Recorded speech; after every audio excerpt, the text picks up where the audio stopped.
Il y a quelque temps, la communauté astronomique a suivi avec une grande attention le passage de la comète C 2023 A3, mieux connue sous le nom de Tsuchinshan Atlas. Tandis que ce voyageur glacé s'aventurait dans notre voisinage cosmique, une étude basée sur les données de la mission Swift de la NASA a révélé quelque chose de tout à fait inattendu. La comète perdait d'énormes quantités d'eau bien avant ce que dictent les règles conventionnelles, nous offrant une nouvelle et précieuse fenêtre sur les confins de notre propre système solaire. Restez avec nous pour découvrir ce que cette découverte signifie réellement. Abonnez-vous à la chaîne Source Galactique.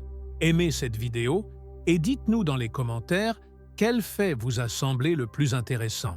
Cette comète, qui effectuait probablement son premier voyage depuis le très lointain nuage de Oort, est devenue l'un des objets les plus étudiés de son époque, précisément parce que son long trajet nous donnerait une occasion unique de la suivre depuis son entrée jusqu'à sa sortie éventuelle du système solaire interne. Les observations qui ont soulevé ces questions ont été réalisées par le télescope spatial Swift, un observatoire doté d'une capacité très spéciale. Il peut voir l'univers en lumière ultraviolette.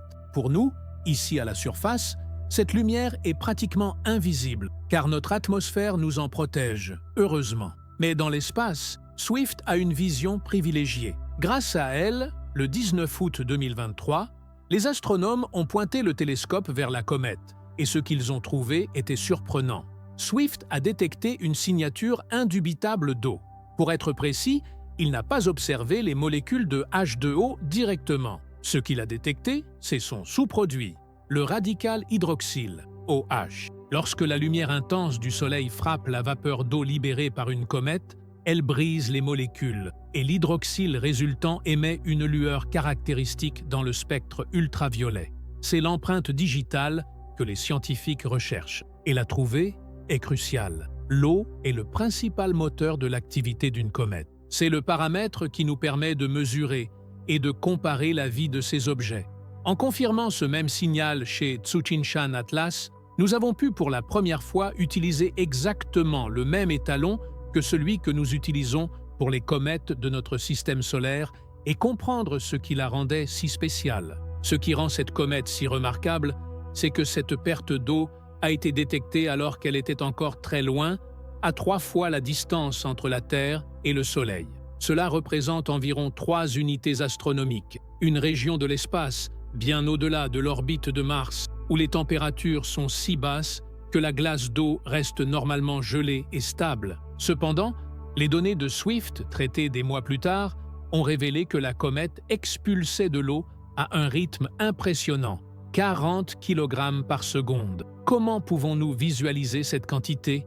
Imaginez un tuyau d'incendie à haute pression, ouvert à sa puissance maximale. C'est la quantité de vapeur d'eau que la comète projetait dans l'espace chaque seconde. La grande question est, pourquoi? La plupart des comètes de notre système solaire à cette distance sont pratiquement inactives, attendant de s'approcher de la chaleur du Soleil pour se réveiller. Cette activité précoce suggère que quelque chose de différent se produisait. L'une des hypothèses est que la lumière du Soleil, bien que faible à cette distance, ne chauffait pas le noyau principal, mais de petits grains de glace que la comète avait libérés auparavant. Ces particules minuscules, ayant une plus grande surface exposée, sublimant leur glace de manière beaucoup plus efficace. Ce comportement est un indice que Tsuchinshan Atlas, venant du nuage de Oort vierge, pourrait avoir une composition légèrement différente de celle des comètes qui ont visité le système solaire interne à de multiples reprises. Elle n'a pas à être identique, et ce sont précisément ces différences qui nous donnent des indices sur les conditions originelles de notre système planétaire. En fait, que le petit télescope de 30 cm de Swift ait pu faire cette détection fut un grand succès. Cela nous a montré que, pour la première fois, nous lisions la composition chimique d'un messager de l'enfance de notre système solaire. Cette comète ne venait pas d'une autre étoile, mais du coin le plus lointain et le plus froid d'une autre, un endroit où les matériaux n'ont pas changé depuis des milliards d'années.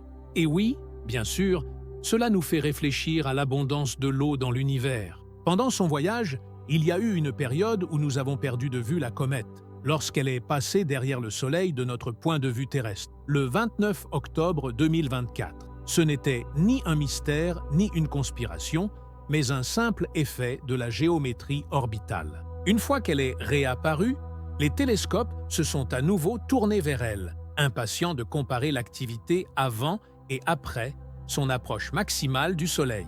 Et tout cela renforce une conclusion claire. Il s'agit d'une comète. Pourrait-il s'agir d'un vaisseau extraterrestre? Si c'était le cas, son moteur serait en très mauvais état, perdant du liquide de refroidissement à travers tout le système solaire. L'explication la plus logique est que nous assistions au réveil d'une comète primordiale. Même si elle est légèrement différente, ces différences sont une source de connaissances, pas de mystère inexplicable. C'est une comète, et une comète fascinante. Ainsi, le passage de la comète Tsuchinshan-Atlas nous a appris deux choses importantes.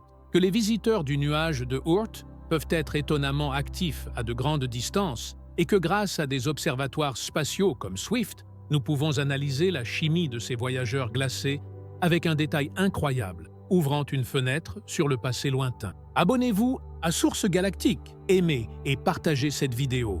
Merci de nous avoir regardés et à la prochaine vidéo.